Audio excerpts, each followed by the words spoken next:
अगर जब नक्सलवाद खत्म हो जाएगा, अमित श्रीवास्तव जी मेरा सवाल आपसे भी है और दीपक उज्ज्वल जी आपसे भी, दोनों से ये सवाल है मेरा कि जब नक्सलवाद छत्तीसगढ़ से देश से पूर्ण रूप से खत्म हो जाएगा, लेकिन छत्तीसगढ़ को मैं ज्यादा फोकस इसलिए कर रही हूं क्योंकि सबसे ज्यादा दंश झेलने वाला स्टेट रहा है, तो क्या जब छत्तीसगढ़ से नक्सलवाद पूर्ण रूप से खत्म हो जाएगा तो दोनों ही राजनीतिक पार्टियां राजनीति भूलकर एक साथ जश्न मनाती दिखाई देंगी? ये भी तस्वीर आएगी कभी सामने? हम तो मनाने वाले हैं। देखिए, मैं आपको बता दूं, मैंने कहा ना कि यहाँ शांति स्थापित हो, कांग्रेस ये हमेशा से ढेर है और 3 करोड़ छत्तीसगढ़िया ये चाहते हैं कि वो बस्तर में शांति स्थापित हो और वहां पर संविधान का राज हो, वहां पर गणतंत्र का राज हो और गणतंत्र को नहीं मानने वाले जो हैं उनके साथ जो रिजर्व फोर्स हमारी फोर्सेस करेगी, हम उसके साथ कंधे से कंधा मिला के खड़े हैं। ये कांग्रेस का ऑफिशियल स्टेटमेंट है। चलिए, स्टेटमेंट तो आपने दे दिया, बात थी कि आप लोग फिर जश्न तो मनाएंगे ना, इतनी बड़ी उपलब्धि हासिल हो गई है, छत्तीसगढ़ नक्सल मुक्त हो गया। अमित श्रीवास्तव जी आपसे सवाल पूछती हूँ कुछ और, आप जवाब देते कुछ और। स्टैंड आपका यही है कि आप लोग बात करेंगे तो पॉलिटिकली आप हर बार करेक्ट नहीं हो सकते अमित श्रीवास्तव जी, इस बार इमोशन की बात है, छत्तीसगढ़ की जनता के लिए बात करिए ना कि क्या कांग्रेस पार्टी इस उपलब्धि हासिल होने के बाद जश्न मनाएगी जब नक्सलवाद पूर्ण रूप से छत्तीसगढ़ से खत्म हो जाएगा? अमित श्रीवास्तव, मुझे लगता है कौन 3 करोड़ जनता यहाँ पर जश्न नहीं मनाएगी। जब जश्न में 3 करोड़ जनता की मैं बात करता हूँ तो उसमें सारे कांग्रेसी भी आ जाते हैं, भाजपाई भी आ जाते हैं और सारे लोग छत्तीसगढ़ के रहवासी आ जाते हैं। ये मुझे लगता है प्रश्न पूछना ही बेईमानी है जो आप बार बार पूछ रही हैं। आप बार-बार कौन छत्तीसगढ़ नहीं चाहेगा कि यहाँ शांति स्थापित हो? मुझको बताइए, कौन छत्तीसगढ़ नहीं चाहेगा?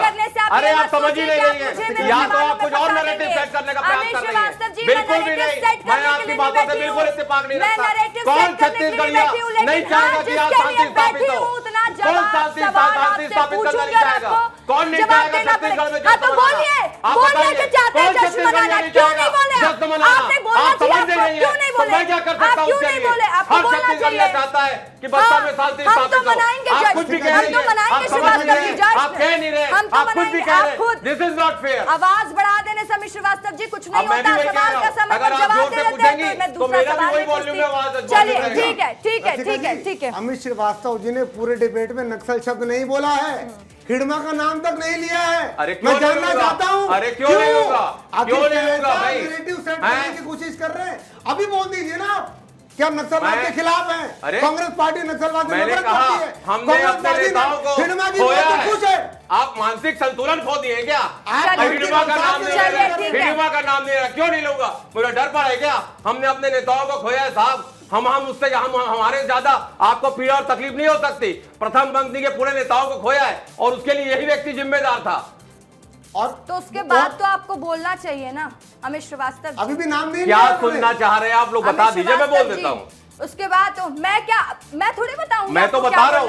कौन पहले आप लोग बता दीजिए 3 करोड़ छत्तीसगढ़िया पूरा जश्न मनाएंगे भाई। उसमें आप अलग अलग स्टैंड भाजपा भी आ कॉम्प्लिकेटेड बात जाती मत है। करिए ना, 2-3 स्टैंड मत लीजिए। अभी तक ये हाँ नहीं बोल चलिए पा रहे ठीक है, हैं। समय का मैं आप समझ नहीं रहे हैं तो मैं क्या कर सकता हूँ? सबका लास्ट रिएक्शन में ले लेती हूँ। संजीव गुप्ता जी आपसे शुरू करूंगे जी, लास्ट रिएक्शन आपका इस विषय को लेकर। देखिए क्या है कि नक्सलवाद, मुझे ऐसा लग रहा है कि 31 जो मार्च 26 का जो डेडलाइन है, तो मुझे ऐसा लग रहा है कि कम से कम सशस्त्र जो नक्सली लड़ रहे हैं, जो सशस्त्र आंदोलन है, उसका खात्मा तो हो ही जाएगा। उसके बाद विचारधारा के रूप में रहेगा नहीं रहेगा वो बात की बात है, और चीज़ें जो है उसके बाद दोबारा ना हो, फिर से ना पनपे इस तरह की चीज़ें।